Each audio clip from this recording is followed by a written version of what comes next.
Uma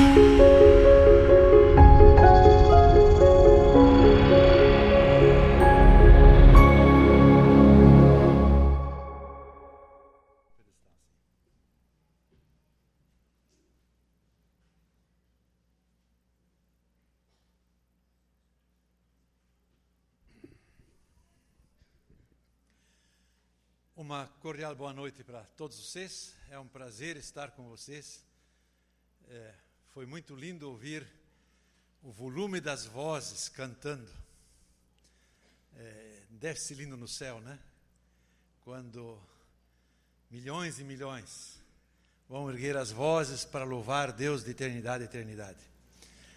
E quando a gente louva como igreja, a gente tem o antegosto disso.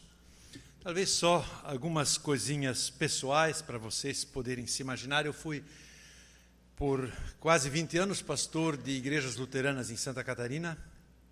E há 25 anos estou na Faculdade de Teologia Evangélica em Curitiba, que é um seminário independente dentro da igreja luterana. E minha área de ocupação básica é Bíblia, mas também como diretor e professor titular por muitos anos, quase não há matéria no seminário que eu já não fui obrigado a dar. Então, isso me fez viajar por vários mares diferentes. Muito bem. Sou casado com Úrsula, ela pretendia vir junto, mas não pôde vir. Temos 5 filhos e, por enquanto, 9 netos, mas eu já pus uma meta maior para os filhos, né? Pelo menos chegar nos 12. Vamos ver se eles chegam lá. Muito bem. Eu quero falar para vocês sobre possibilidades e limites de aprendizado com Lutero. Eu dividi a minha fala em 4 blocos. Nós iniciaremos revendo as avaliações que se fez de Lutero nos últimos 500 anos. Depois, procuraremos entender o papel da Bíblia na sua trajetória. Em terceiro lugar, olharemos para o enfoque fundamental da leitura bíblica de Lutero. E, por fim, eu encerro apontando 2 aspectos nos quais nós teremos que achar o nosso caminho, porque nós não vivemos mais no século XVI, mas no século XXI. Então, eu começo com esse primeiro bloco. Lutero é um personagem controvertido. Quem passa de revista como Lutero foi entendido e interpretado nos últimos 500 anos, constata que ele foi visto de diversos modos. Ele foi criticado e elogiado pelos motivos mais diversos. Eu vou destacar os que me parecem os mais importantes. Eu começo com o Concílio de Trento, que aconteceu poucos anos depois da morte de Lutero, e no qual a Igreja Católica, na verdade, se formatou doutrinariamente nos moldes como nós a conhecemos nos países de fala latina. A Igreja Católica no norte da Europa não é bem igual ao do sul dos Alpes, não é? Então, para o Concílio de Trento, Lutero era o protótipo de um revolucionário que minou a ordem estabelecida e a unidade da Igreja. Não deve ser difícil achar alguém que considera Lutero um agente do diabo. Como o Brasil foi marcado por séculos pela Contra-Reforma, o catolicismo que veio para o Brasil era o catolicismo da Contra-Reforma, sem que houvesse reforma no Brasil, fora os franceses que tiveram por algum tempo aqui no Rio de Janeiro, não é? Então, a marca do catolicismo brasileiro, até bem pouco tempo atrás, tinha essa marca de Contra-Reforma e tinha essa visão de Lutero como alguém que, falando benignamente, alguém que destruiu a unidade da Igreja. Se a gente perguntasse para o filósofo alemão Hegel, quem ele considera, o que ele pensa de Lutero, ele vai celebrar Lutero como o primeiro representante do iluminismo.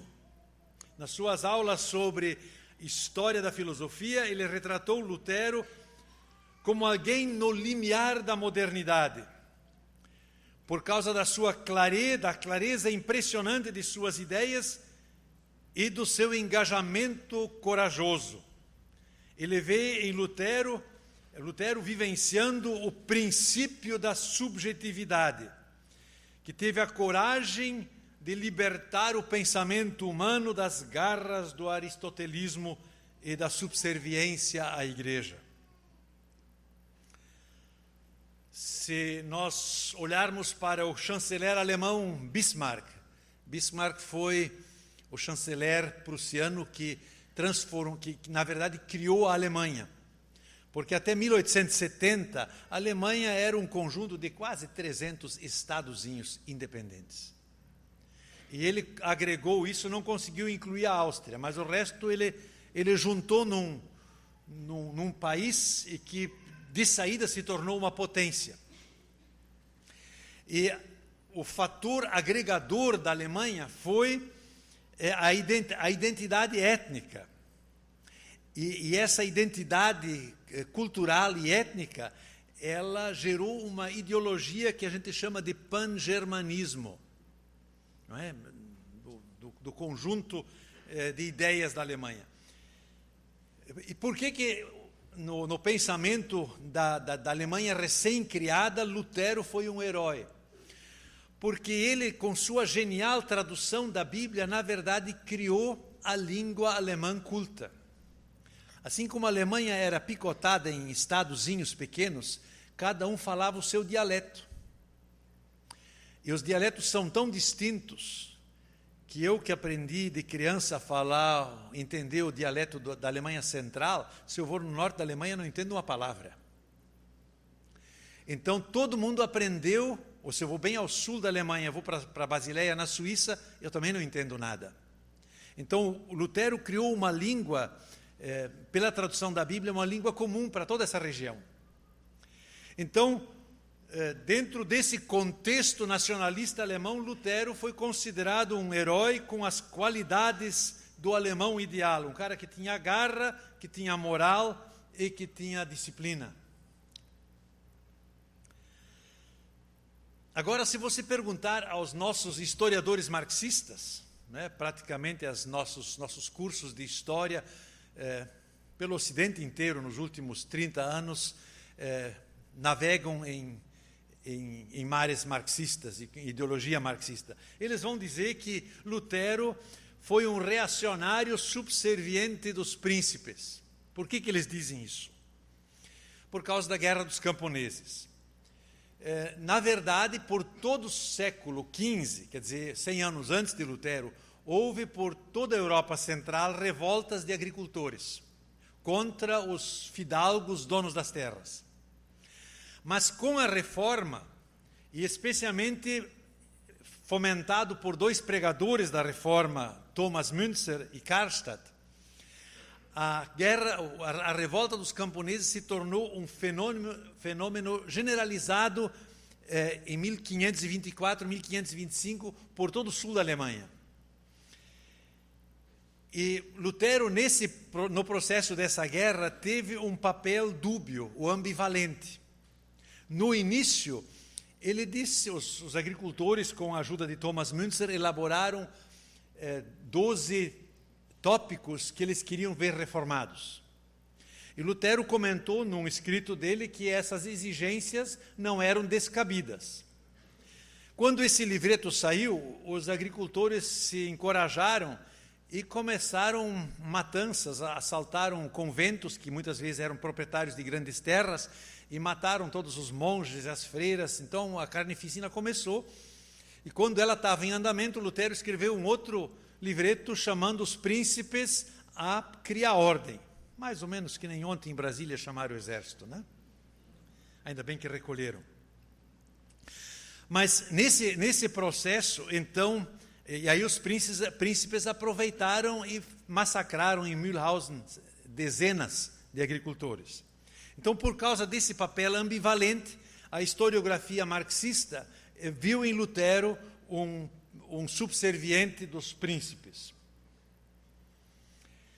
Agora, se você olhar para uma leitura mais recente de Lutero, você vai ver que Lutero é visto como o promotor do antissemitismo alemão. Eu preciso explicar isso um pouquinho. Em 1520, no seu livrinho da Liberdade Cristã, Lutero escreveu que não é pregação cristã quando a gente, falando da paixão de Cristo, tem compaixão com Cristo e promove o ódio aos judeus. Em 1523, ele escreveu um livreto no qual ele diz que os judeus não deveriam ser batizados à força. Entre parênteses, Portugal e Espanha eram especialistas disso, né? Batizaram milhares de cristãos novos na marra. Lutero condenou isso, é uma voz única em toda a Idade Média. Ele condenou o batismo forçado e disse que os judeus deviam ser convencidos pela sua própria escritura do Antigo Testamento e que devia ser reparar os danos a eles causados. Mas 20 anos depois, ou 23 anos depois, já velho, Lutero, amargurado, eu não posso contextualizar aqui as causas imediatas, ele escreveu 2 livretos contra os judeus, onde ele diz que eles deviam ser deportados da Alemanha. Esses 2 últimos livretos acabaram esquecidos. O livro de 1523, por 300 anos, foi a regra para as igrejas evangélicas na Europa, no tratamento de judeus. Mas em 1879, o chanceler Bismarck, de quem eu falei ainda há pouco, deu aos judeus na Alemanha cidadania plena. O primeiro país na Europa a conceder cidadania plena foi a Alemanha. Os outros estados não deram, naquele tempo, aos judeus cidadania plena. Mas, ao lhes dar cidadania plena, imigraram para a Alemanha milhares de judeus da Rússia, Polônia, Tchecoslováquia, Hungria. E essa gente entrou na Alemanha e foi para as universidades e formou uma grande elite culta e provocou uma reação dentro da Alemanha, e essa reação puxou esses escritos de 43 e 46, 1543 e 1546, puxou eles a público, e os nazistas se aproveitaram desses textos também para a sua chacina. Pois bem, em 1883, dentro do programa da unificação da Alemanha, da promoção da cultura alemã, se iniciou uma publicação das obras completas de Lutero. Ela é chamada Weimarer Ausgabe, são 127 volumes, a edição começou em 1883, terminou em 2009. São 127 volumes, tudo tipo enciclopédia, 500, 600 páginas cada um, tamanho dicionário desse porte, letra miúda, 80.000 páginas de texto. Bom, com o acesso a toda a obra de Lutero, naturalmente os pesquisadores alemães muito disciplinados se puseram a estudar esse conjunto e descobriram ainda um outro Lutero. Um Lutero que eles chamam de um homem medieval que tinha um temor terrível das tentações do diabo e que se refugia em Deus. Ainda há pouco foi mencionado essa coletânea. Eu penso que nessa coletânea você tem os principais livros que a gente devia de conhecer de Lutero. Ninguém precisa conhecer, eu não conheço a AVA, não, eu conheço um que conhece um pouquinho aqui. Mas essa coletânea aqui faz uma boa coleção, e por quê? Ela coleciona obras do Lutero mais jovem, quer dizer, em torno de 1520 e 1530, nesse espaço de tempo, onde ele escreve com vigor e com afinco, e não experimenta amarguras com as confusões que houve na Reforma. Bem, eu tenho 2 comentários a fazer sobre essas diversas perspectivas em que se vê Lutero. Em primeiro lugar, eu quero dizer que nós não temos um acesso pleno a alguém que viveu 500 anos atrás. O filósofo alemão Gadamer, ele observou que o horizonte de uma época é distinto de uma outra, e os nossos horizontes não são lineares. Isso significa, se o nosso horizonte fosse linear, e o horizonte de Lutero fosse linear, as 2 linhas podiam encostar. Mas os nossos horizontes são circulares, de modo que quando eles encostam num ponto, onde eu pus a flecha aqui. Então, se você reolhar essas diversas abordagens, você vai ver que cada um enxerga em Lutero algo que tem a ver com sua história, com seu modo de ver as coisas.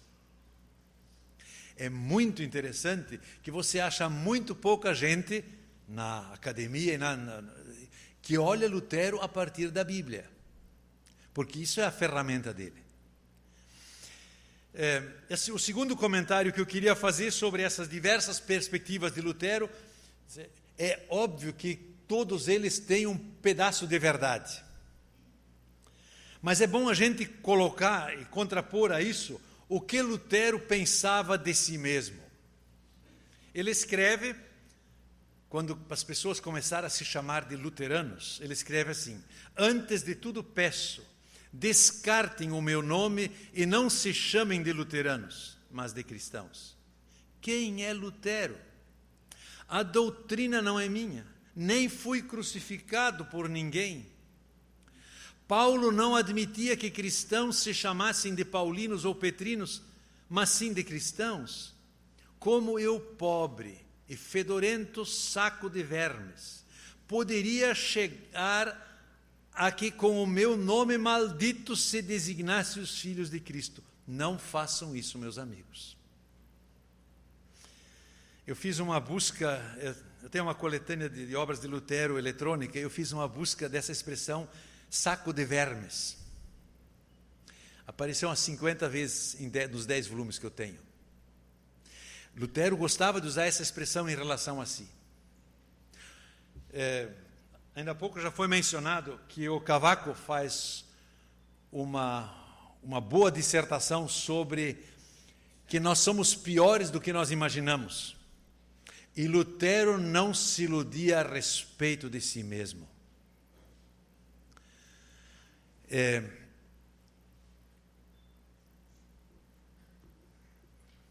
Desde a sua entrada no convento, Lutero, em sua consciência, lutava com a percepção da gravidade do seu pecado.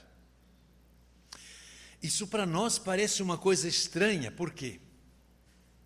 Porque a palavra de pecado, o Cavaco diz isso muito bem, hoje é restrito à dieta, né?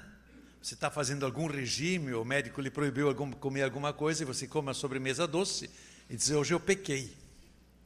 Não é? Ou então, se você educou seus filhos como eu, né? Eu ensinei as leis de trânsito para os meus filhos, e eles podiam, sentados no banco de trás, dizer se o pai errava ou não errava. Então, quando vem uma cartinha do Detran, um pecado de trânsito, né? Não tem como negar. Mas nós não temos mais a consciência, e não conseguimos nos imaginar a consciência de pecado que Lutero tinha, com a qual Lutero lutava, porque ele não se iludia a respeito de si mesmo, da amplitude da maldade em seu próprio coração. Por isso ele entrou no convento, e no convento o superior dele ficou desesperado, porque Lutero fazia todos os exercícios de disciplina espiritual, e depois de cada exercício, mesmo que ele tivesse se flagelado até desmaiar, ele voltava e dizia para eles: mas a realidade do pecado ainda está aqui. E o Staupitz, o superior, não sabia o que fazer com ele, mandou estudar a Bíblia. Melhor coisa que ele pôde fazer. E então, nesse processo, nessa angústia, Lutero foi enviado a estudar a Bíblia, E é justamente no estudo da Bíblia que ele descobriu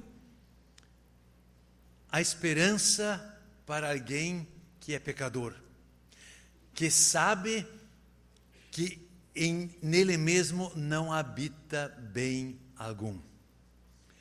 E isso fica muito bem expresso numa confissão de fé que Lutero faz, que é muito pouco conhecida. Lutero diz assim: até agora, pela minha maldade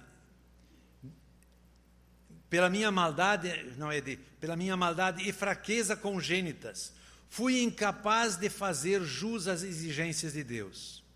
Se não puder crer que Deus, por Cristo, me perdoará o meu falhar, que dia por dia lamento, estarei arruinado. Terei de desesperar, mas isso jamais farei. Pendurar-me num galho como Judas, isso não vou fazer. Vou pendurar-me no pescoço ou nos pés de Cristo, como a pecadora o fez. Apesar de eu ser pior do que ela, vou apegar-me ao meu Senhor Jesus.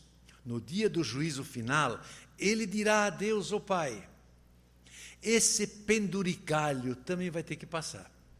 Verdade é que ele nada guardou e transgrediu todos os teus mandamentos. Pai, mas ele se pendura em mim. É isso que importa. Eu morri por ele, deixa-o entrar.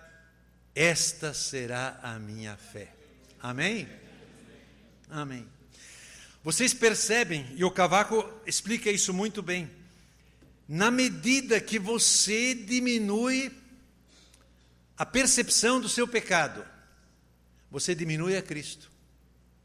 Na medida em que você cresce e percebe a profundidade do estrago da queda dentro de ti, você verá a grandeza de Cristo. Então, as duas coisas, por assim dizer, é como aquelas balanças antigas. Se você põe o peso do pecado num lado, exalta o outro lado. Por Lutero ter essa percepção de si mesmo, você pode se imaginar, porque uma pessoa que tem percepção do seu pecado, aliás, o apóstolo Paulo também tinha. O que ele escreve para Timóteo? Cristo veio para salvar os pecadores, dos quais eu sou o principal, o primeiro, o maior. Traduza como você quiser, mas é isso que ele diz. É por esse motivo, Lutero era um baita conselheiro espiritual. Eu não tenho dúvida que esse chinês aqui realmente explorou um bom tema. Lutero como conselheiro espiritual. Eu fiz, no começo desse ano, uma palestra onde eu analisei 6 cartas de Lutero a pessoas em crise. Um que estava condenado, um dos primeiros mártires evangélicos na Bélgica, uma pessoa moribunda, uma pessoa desesperada. E é bonito de ver como ele pôde consolar. Mas quem pode consolar? Quem experimentou consolo. E quem experimenta consolo? Quem admite os seus problemas. Quem não admite seus problemas não experimenta consolo e não consola. Agora a gente pergunta de onde Lutero tirou essa confissão de fé. Ele a tirou das Sagradas Escrituras. Então o segundo bloco que eu quero tratar é o que diferencia a leitura bíblica de Lutero. Ora, havia muita gente lendo a Bíblia naquele tempo. Pelo menos nos conventos, nas faculdades de teologia, se o povo comum também não tivesse acesso à Bíblia. O que a gente precisa entender é que o conceito, a afirmação de Lutero que somente a Escritura, não é só um conceito formal onde a gente diz, bom, aqui está a Bíblia. Mas essa expressão diz mais. Em primeiro lugar, Lutero aprendeu a pensar a partir da Bíblia.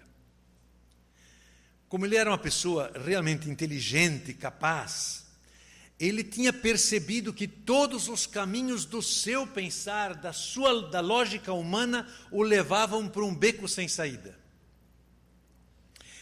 E na leitura da Bíblia, ele descobriu que lá ele encontrou um norte para a sua vida.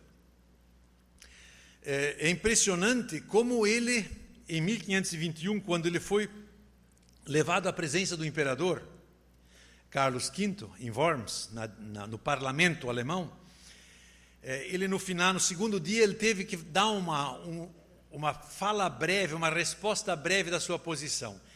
E nessa resposta breve, que sim, são 3 ou 4 parágrafos curtos, ele diz o seguinte: a não ser que seja convencido pelo testemunho da Escritura ou por argumentos evidentes, a minha convicção vem das Escrituras a quem me reporto, e a minha consciência está presa à palavra de Deus. Nada consigo nem quero retratar, porque é difícil, maléfico e perigoso agir contra a consciência. Então Lutero aprendeu a pensar a partir da Escritura de uma maneira tal que, sob risco de vida, ele ousa dizer, como cidadão comum que ele era, diante de toda a nobreza do Império Alemão reunido, diz assim: minha alma está cativa, eu sou prisioneiro da palavra, eu não posso abrir mão dela. Quando ele viajou para Worms, muitos disseram para ele que ele não fosse, porque temiam que dariam o destino a ele que deram a Jean Hus. E ele disse: se em Worms tiver tantos demônios como telhas no telhado, eu ainda assim irei. Na certeza de que essa afirmação, essa prioridade da palavra precisa ser mantida a qualquer custo. Lutero escreve: quero considerar a Escritura em primeiro lugar e como o ensino mais seguro, acolhendo ou rejeitando tudo mais pelo que ela ensina, não importa quem o tenha escrito. Isso aqui é uma afirmação positiva sobre a Bíblia, mas é uma afirmação negativa sobre os que dominavam a leitura bíblica na época. Então, Lutero também diz assim: um teólogo que busca compreensão reta e pura da Escritura necessariamente terá que se aconselhar acima de tudo com a própria Sagrada Escritura e julgar tudo a partir dela. Então esse é o preceito que Lutero encontrou e que lhe ajudou a descobrir um caminho de esperança para fora da sua crise de consciência honesta. Mas essa vinculação à Bíblia fez Lutero desvencilhar-se da mentoria da filosofia grega. Lutero diz: deve-se distinguir cuidadosamente entre filosofia e teologia.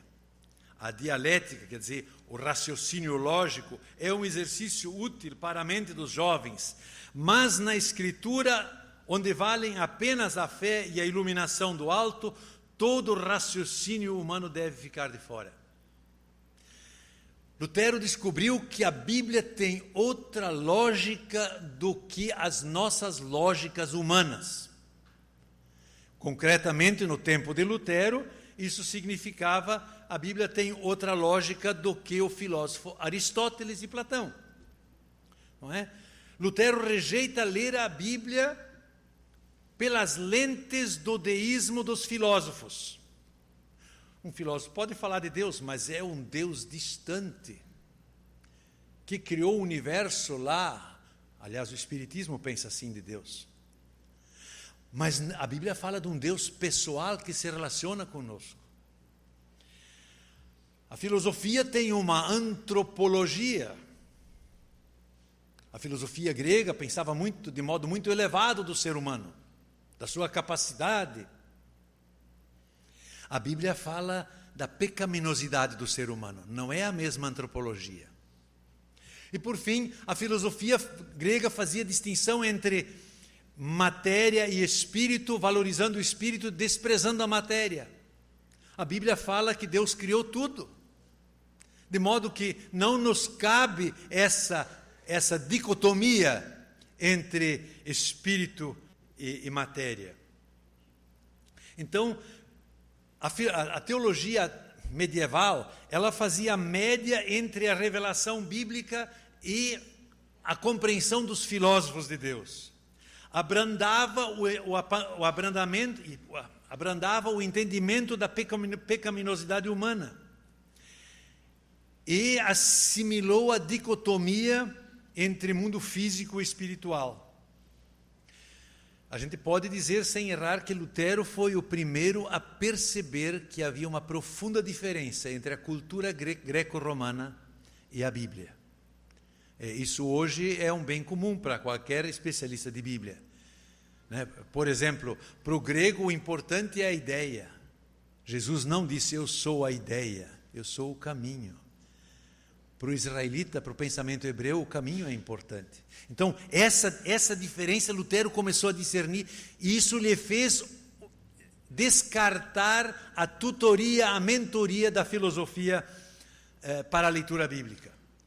Isso não significa que ele não podia aceitar alguma coisa, mas o critério era que a Bíblia avaliava a filosofia. O que ela encontrasse de bom, ela podia ficar. Mas não é a filosofia que dizia o que valia da Bíblia. Vocês conhecem o próximo quadro? Não apareceu? Travou? Não, lá vem. Isso. Todos vocês conhecem, já viram esse quadro de Miguel Ângelo na Capela Sistina. Eu creio que Miguel Ângelo foi o primeiro a interpretar graficamente uma tese de um pensador humanista italiano chamado Pico della Mirandola, que viveu uns 50, 60 anos antes de Lutero. Ele escreveu nas suas teses sobre o ser humano que o ser humano não está abaixo de Deus, mas está ao lado de Deus. E Miguel Ângelo retratou isso. Você vê que Adão está quase ao nível de Deus. Lutero, e com isso, na verdade, você vê um belo retrato do rumo que o humanismo estava levando. De alguma forma, concedendo ao ser humano um papel central. Por isso, o teólogo suíço Karl Barth chama o humanismo de o renascimento do paganismo, a fé no homem. Quando se editou todas as obras de Lutero, e os pesquisadores começaram a descobrir que Lutero não pensava assim, eles disseram, ele é um cara medieval, porque se Lutero fosse mandar pintar esse quadro, ele ficava assim. Ao próximo slide. Não está subindo? Isso.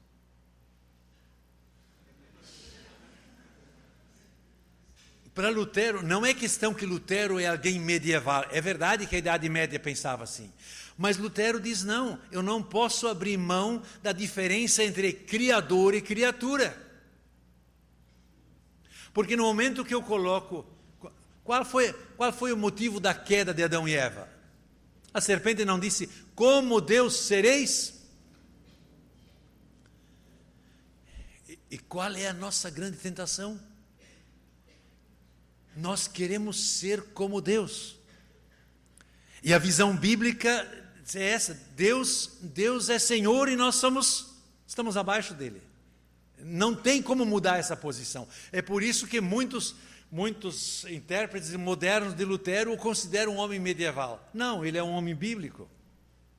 O que marca seu modo de pensar é a cosmovisão bíblica. Aliás, isso é um tema que nós vamos precisar prestar atenção nos próximos anos.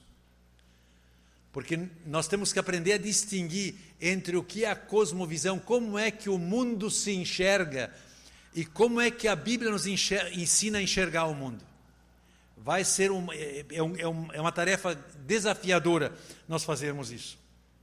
Então, para Lutero, a primazia do testemunho bíblico sobre o pensar humano é algo que não está em discussão.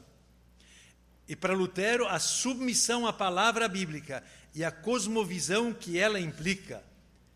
Deus criou o mundo, por meio de Jesus, seu Filho amado, Ele nos resgatou e vai concluir sua obra no final dos tempos.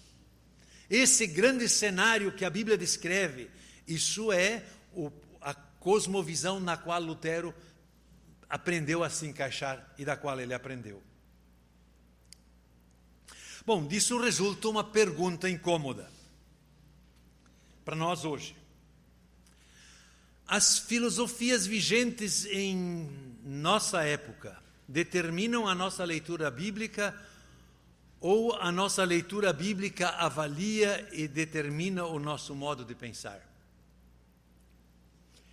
Se a gente passa de revista como a Bíblia foi lida nos últimos 100 anos, só dou alguns exemplos.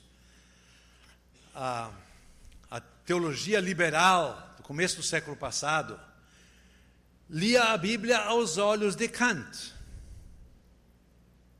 E Kant disse que só pode ser verdadeiro e real o que cabe no tempo e no espaço. Aí os milagres se foram para o espaço. Ou então, a teologia feminista tem como teólogo mor Freud. E lê a Bíblia por essa ótica e tira do cenário que não lhe interessa, ou descarta. A teologia da libertação leu a Bíblia a partir com os óculos do marxismo, com mais ou menos intensidade. E a teologia da prosperidade a partir da ideologia do consumo. Será que nós temos coragem de ler a Bíblia seguindo Romanos 12, 2? Não se amoldem ao padrão deste mundo, mas transformem-se pela renovação de sua mente, para que sejam capazes de experimentar e comprovar toda boa obra, toda boa, agradável e perfeita vontade de Deus. Essa é uma pergunta que não só vocês, que eu preciso me fazer. Porque, na verdade, de alguma forma, todos nós vivemos inseridos numa cultura que tem uma ideologia, que tem uma filosofia, tem um modo de pensar. É a pergunta que Lutero nos faz: você permite que a Bíblia corrija o teu modo de pensar? Ou você, a partir do seu modo de pensar, faz recortes na sua Bíblia? Vocês conhecem a caixinha de promessas? Você já encontrou na caixinha de promessas, vós, raça de víboras? Não encontrou. Então você percebe como é uma leitura seletiva. Eu chego no terceiro ponto. Na leitura da Bíblia, Lutero aprendeu a focar o que conduz a Cristo. Lutero diz que nós só entendemos a Escritura quando percebemos como ela nos conduz a Cristo. Em termos amplos, a gente pode dizer, que o Antigo Testamento, como diz o apóstolo Paulo, é sombra do futuro. Imagine-se a cruz plantada em Gólgota, o sol brilhando no futuro e lançando uma sombra até Gênesis 3. Não é? Então, toda a história do Antigo Testamento caminha para a cruz de Cristo, para a cruz de ressurreição de Cristo, e nós vivemos nessa perspectiva. Então, Lutero diz: só entendemos a Escritura se realmente descobrimos como isso conduz a Cristo. Ele diz, eu cito: a cruz de Cristo é o único ensinamento da palavra de Deus, é teologia mais pura.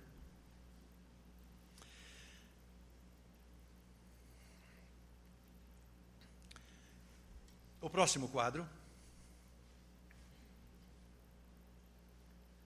Isso aqui é um quadro, um pedaço de um quadro que um pintor que vivia em Wittenberg fez. O pintor chamava-se Lucas Cranach. Ele pintou vários quadros sobre a Reforma. Isso aqui é uma partezinha de um dos quadros onde ele retratou a pregação, a ceia, o batismo e a confissão de pecados. É interessante observar só um pequeno detalhe nesse quadro. Lutero está no púlpito com uma mão apontando para dentro da Bíblia e com a outra mão no gesto como se jurava em juízo, no tempo de Lutero, com 2 dedos apontados assim, ele aponta para a cruz. Mas você olha para a cruz, você vê que ele não é o crucificado, o Cristo morto. Esse pano esvoaçante representa a ressurreição.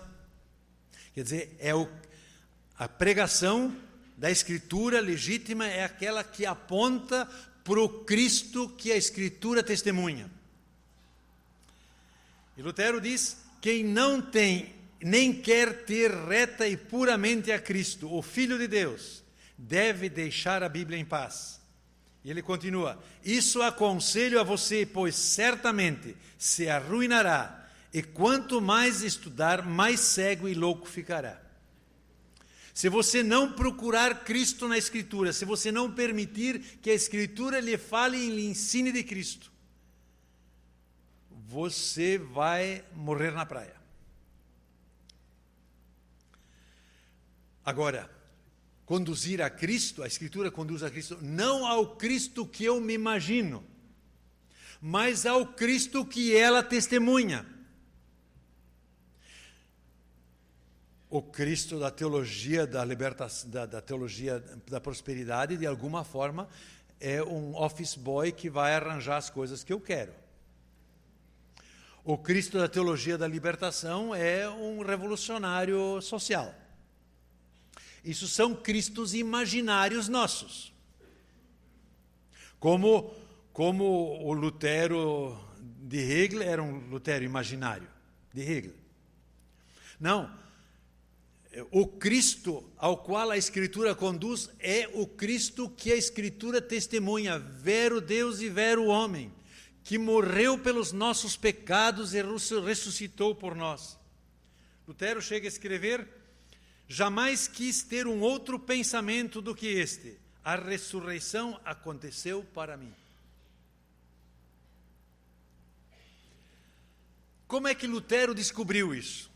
Foi na leitura do Salmo 31, versículo 1 e 2. Mais ou menos, a gente não tem data exata, mas foi por volta de 1512, quando ele começou a dar aulas de Bíblia na Universidade de Wittenberg, quer dizer, 5 anos antes das teses. Ele recebeu a incumbência de ensinar os Salmos, e chega no Salmo 31, e lá diz assim: em ti, Senhor, me refugio, nunca permitas que eu seja humilhado, livra-me pela tua justiça, e inclina os teus ouvidos para mim, vem, livra-me depressa, sê a minha rocha de refúgio, uma fortaleza poderosa para me salvar. O hino Deus é Castelo Forte está inspirado nesses versos. Mas o que chamou a atenção para Lutero aqui foi que livra-me pela tua justiça. Porque ele esperava que lá tivesse escrito: livra-me pela minha justiça. Livra-me pela obediência que eu te presto. E esse versículo fez ele ler a carta aos Romanos com outros olhos, percebendo que a justificação, a aceitação por Deus é uma dádiva graciosa que Deus nos dá imerecidamente. Isso muda o cenário.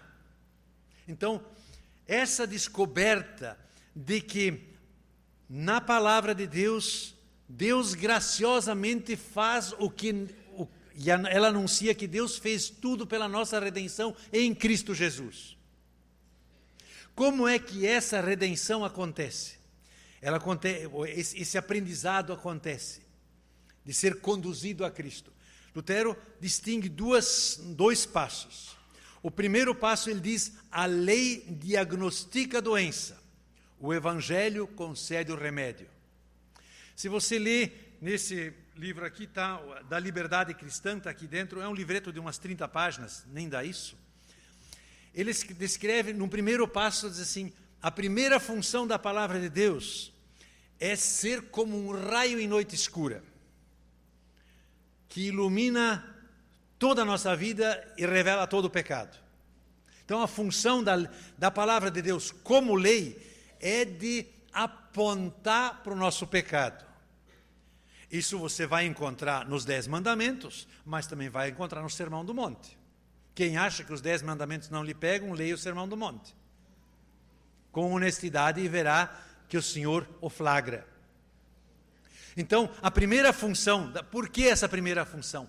Para nos abrir os olhos para que nós enxerguemos. Quem sabe você já observou uma vez, num dia ensolarado, o sol bate dentro da sua casa e você vê a poeira suspensa dentro de casa.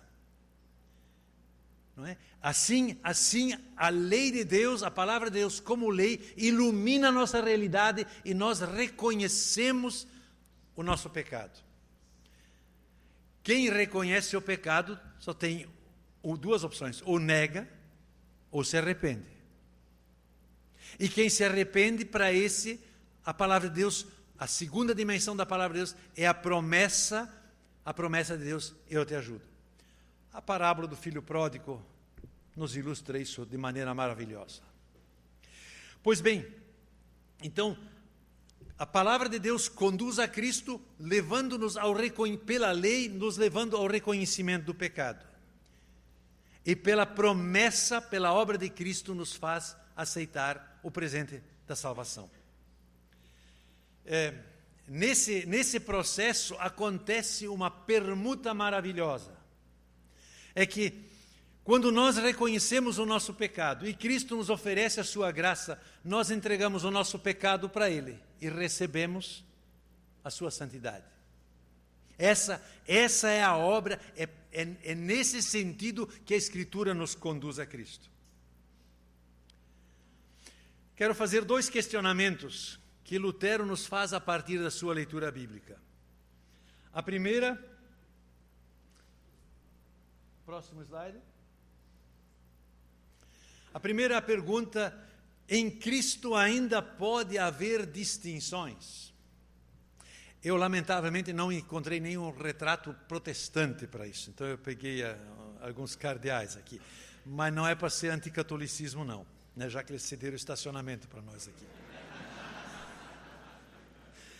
Mas, no tempo de Lutero, né, essa divisão era fundamental. A igreja estava dividida entre clero e leigos. E uma das conclusões que Lutero já tira na liberdade cristã, quando ele escreve a liberdade cristã, ele diz assim: se o nosso acesso a Deus é por meio da obra de Cristo, não há outro intermediário. Isso significa o acesso a Deus é dado a todos, de modo que a distinção entre líderes da igreja e membros da igreja é só uma distinção de função, não de nível.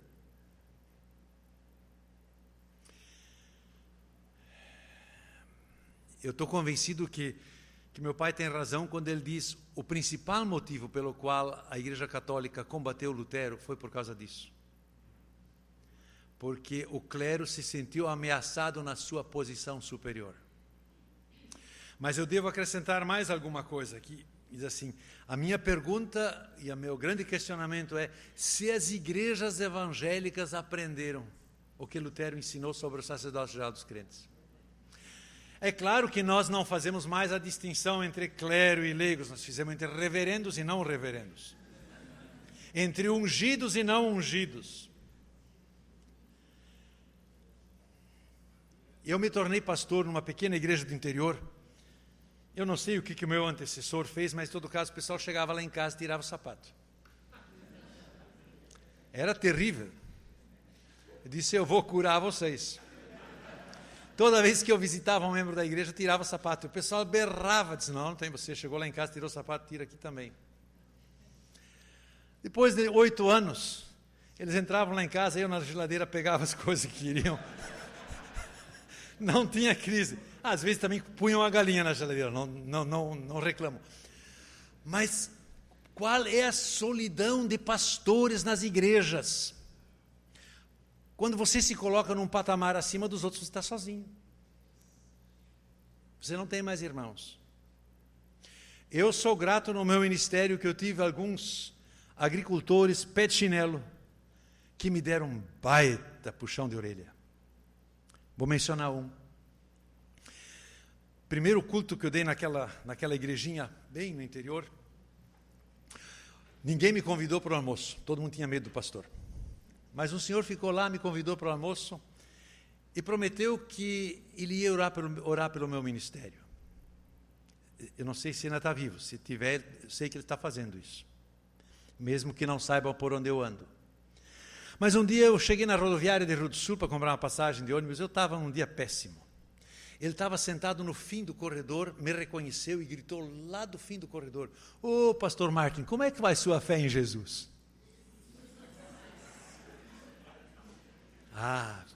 Eu tinha certeza, foi o Espírito Santo que me deu esse puxão de orelha. Sou grato a Ele por isso.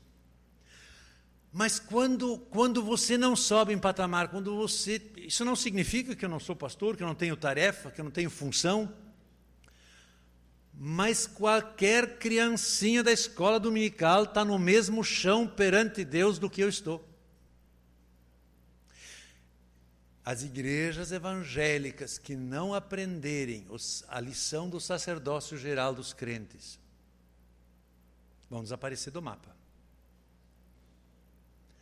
Porque um dos grandes motivos de pessoas abandonarem as igrejas é conflito com os pastores. Um segundo questionamento que eu quero tirar ainda dessa leitura de Lutero em direção à Bíblia. A pergunta é se nós anunciamos a nós mesmos ou se anunciamos a Cristo e seus benefícios.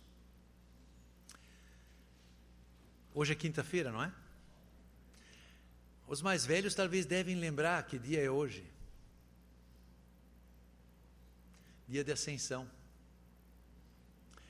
É o dia que, na história da igreja, por mais de 1000 anos, se lembrou que Cristo subiu ao céu. Eu sei que não é mais praxe há muito tempo. Mas você já observou como das nossas igrejas, celebrações como Ascensão, Páscoa, Natal, Pentecostes, perderam o seu caráter bíblico. Mas, ao mesmo tempo, nossas igrejas foram invadidas por Dia das Mães, Dia dos Pais. Vocês já perceberam?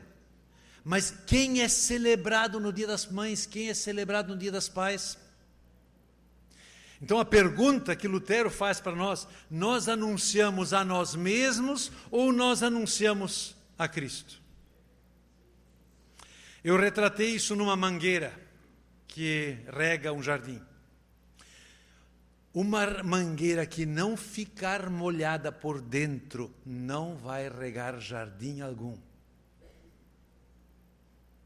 Quem prega, quem anuncia uma palavra que não o afetou a ele mesmo,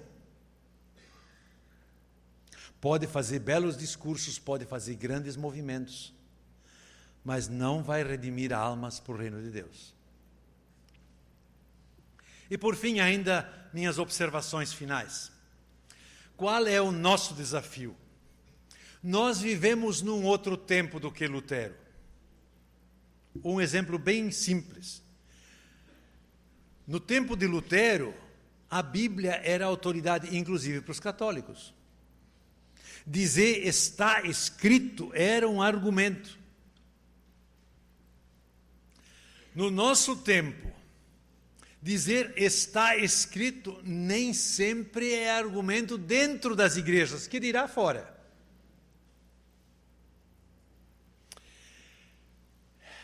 Isso significa que nós precisamos aprender a enfrentar um desafio muito diferente do que os reformadores, aí pode incluir Calvino, porque para eles citar a Bíblia, explicar a Bíblia era um argumento.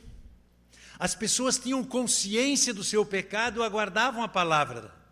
Hoje nós vivemos num tempo onde as pessoas não têm consciência do seu pecado e que não querem saber o que está na Bíblia. Como é que nós vamos anunciar a palavra de Deus? Isso, eu não estou dizendo que eu tenho a resposta. Lá e cá me acontece alguma coisa que eu acho que é por aí que a gente tem que ir. Eu prego todas as quartas-feiras no Tribunal de Justiça do Paraná. E um dia um líder espírita veio me procurar e pediu para eu orar pelo seu filho. Eu conhecia as filhas dele. Sabia que o filho estava tremendamente endividado Eu perguntei para ele, seu Ismaelo, por que o senhor, líder espírita, vem pedir para um pastor evangélico para orar pelo seu filho? Aí ele disse, não sei. Eu digo, vou ser obrigado a lhe explicar.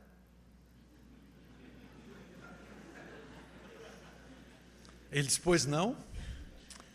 Eu disse, o seu filho está endividado, não consegue pagar a dívida, $6 milhões, uma coisa assim.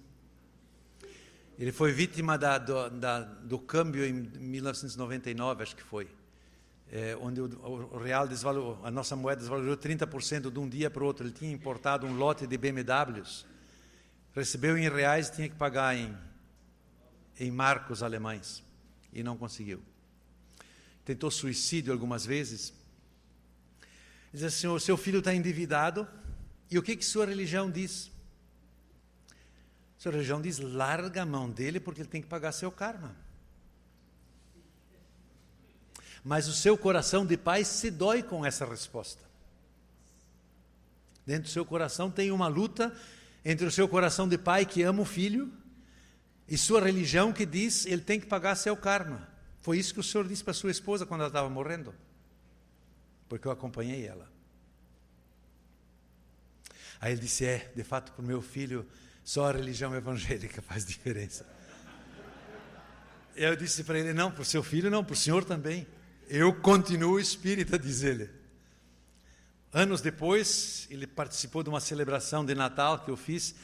Ele disse para mim, continue fazendo isso. Depois adquiriu Alzheimer, eu nunca mais tive uma conversa lúcida com ele. Mas o que significa testemunhar o Evangelho nesse contexto? É primeiro desmontar o circo que o pessoal se montou. E como tem muito tipo de circo por aí, tem tarefa para mais de metro. Não é verdade? Como é que a gente aprende a fazer isso? Normalmente errando. Eu já apanhei muito de espírita em conversa. Então, meu querido irmão, minha querida irmã, aceite a tarefa de anunciar o Evangelho por nosso tempo, não é de Lutero, é nossa.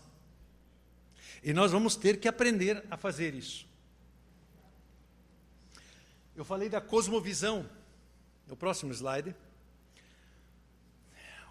Eu recortei mais uma vez o retrato Hoje não tem mais Deus no cenário. As pessoas imaginam um mundo sem Deus. Na cosmovisão moderna, Deus desapareceu. Outro dia, eu escutei no meu escritório a conversa de 3 jovens, a filha do meu vizinho e dos 2 sobrinhos dela. Os 2 meninos convidaram a menina de 15, 16 anos para participar do grupo de jovens. E ela disse assim, quando a gente está no 2º grau, não é mais tão fácil crer. É isso.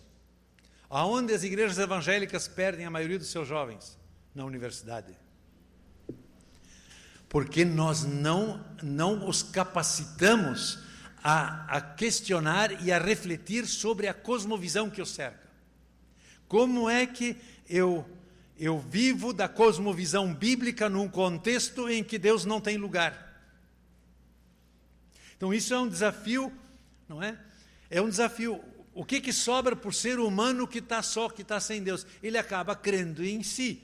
O Cavaco chama isso de o Deus da barriga.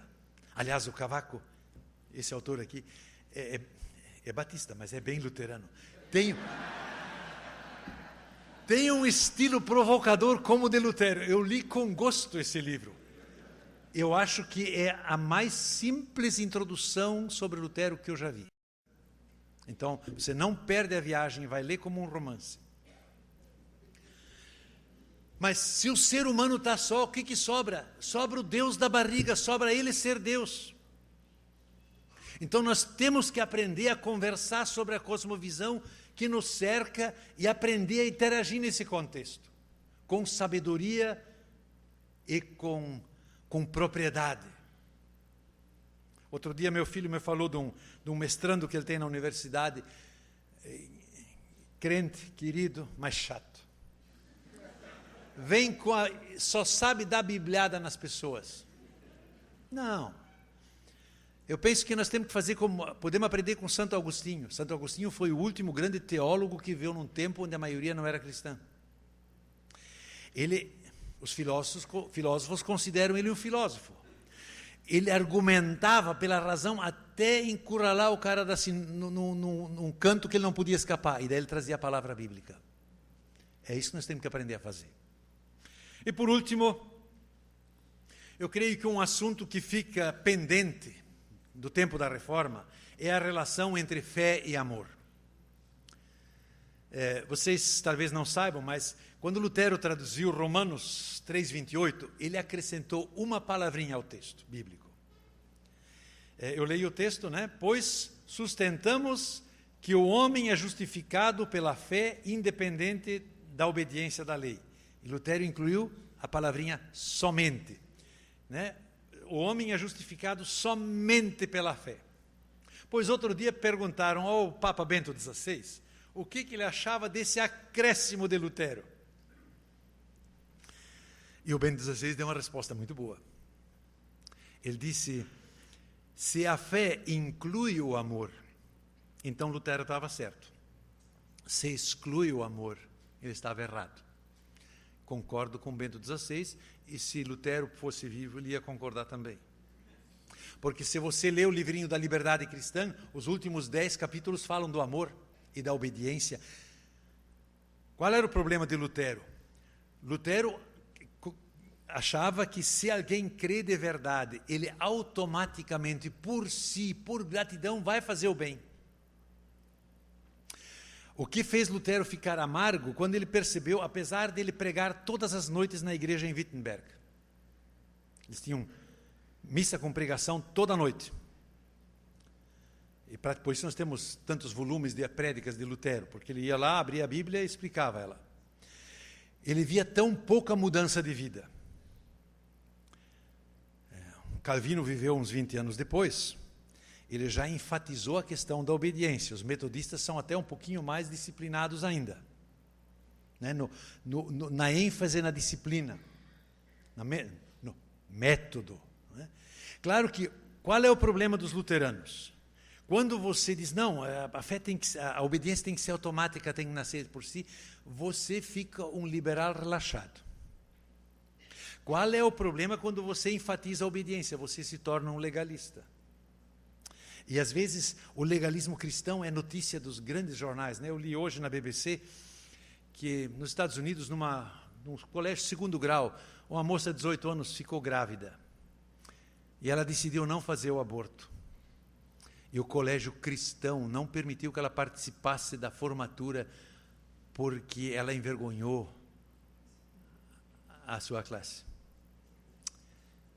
É terrível esse processo, onde, né, então os dois desequilíbrios entre legalismo e liberalismo. Como achar um caminho do meio? Eu não vou dizer que Lutero não achou ele para si, pessoalmente. Mas eu devo admitir que quando 200 anos depois, no início do pietismo, o líder dos pietistas, Spener, olhou para os luteranos e ele disse assim: o luterano é um cidadão de 2 andares. No andar de cima mora um santo, no andar de baixo um beberrão. Eu quase pensei que aquela caneca fosse de cerveja, mas é de café, né? Como juntar essa questão de fé e obediência? Por que eu pus esses 2 retratos? Porque eu acho que Jesus, nas suas parábolas, nos dá uma pista. Vocês todos conhecem a parábola da ovelha perdida. E também conhecem a parábola do filho pródigo, do mais novo. Essas 2 narrativas têm o mesmo propósito, mas tem uma grande diferença. Quem me chamou a atenção disso foi um professor de Novo Testamento alemão chamado Adolf Schlatter, que viveu no começo do século passado. Ele disse que Jesus contou 2 tipos de parábolas: parábolas da natureza e parábolas do convívio social. A parábola da ovelha perdida é uma parábola da natureza. Nas parábolas da natureza, Jesus sublinha a soberania do agir de Deus. O que a ovelha faz fora se perder? Absolutamente nada. O pastor faz tudo. procura ela, ajunta ela, carrega ela para casa e faz a festa. A parábola do filho pródigo, do filho mais novo, tem o mesmo enfoque. O filho novo também se perde, mas ele tem que cair em si, voltar para casa e confessar o seu pecado. Só que, vejam, na primeira parábola da ovelha perdida, Jesus descreve a soberania de Deus. Na segunda, ele encaixa na soberania de Deus a responsabilidade do homem, sem negar a soberania de Deus. Porque, veja, por que o filho pródigo, o filho mais novo, se arrepende? Porque ele conseguiu desperdiçar todos os bens do pai, menos um. A lembrança da bondade de Deus, ele não conseguiu desperdiçar. Na pior das misérias, ele se lembrou da bondade de Deus. Então, é a bondade de Deus que o conduz ao arrependimento, diz Paulo. Mas aí ele tem que cair em si, voltar para casa. Claro, se o pai não tivesse recebido, de nada valia. Não é? Mas você vê, e essa afirmação do Adolf Schlatter, para mim ajudou muito, porque de repente, uma coisa que logicamente eu não consigo juntar, porque se eu digo assim, Deus faz tudo, a lógica diz, então eu não faço nada. Se eu faço alguma coisa, então Deus não faz tudo. Né? Logicamente, as duas frases são contraditórias. Mas nas parábolas, nessa diferença de Jesus contar parábolas, ele enfatiza enfoques diferentes. Então, quando você encontra alguém que diz, não, eu preciso me converter, conte para ele a parábola da ovelha perdida. É Deus que tem que fazer isso em você. Quando você encontrar um evangélico relaxado, conte para ele a parábola do filho pródigo. Que a graça e a paz de nosso Senhor Jesus esteja com todos nós. Amém?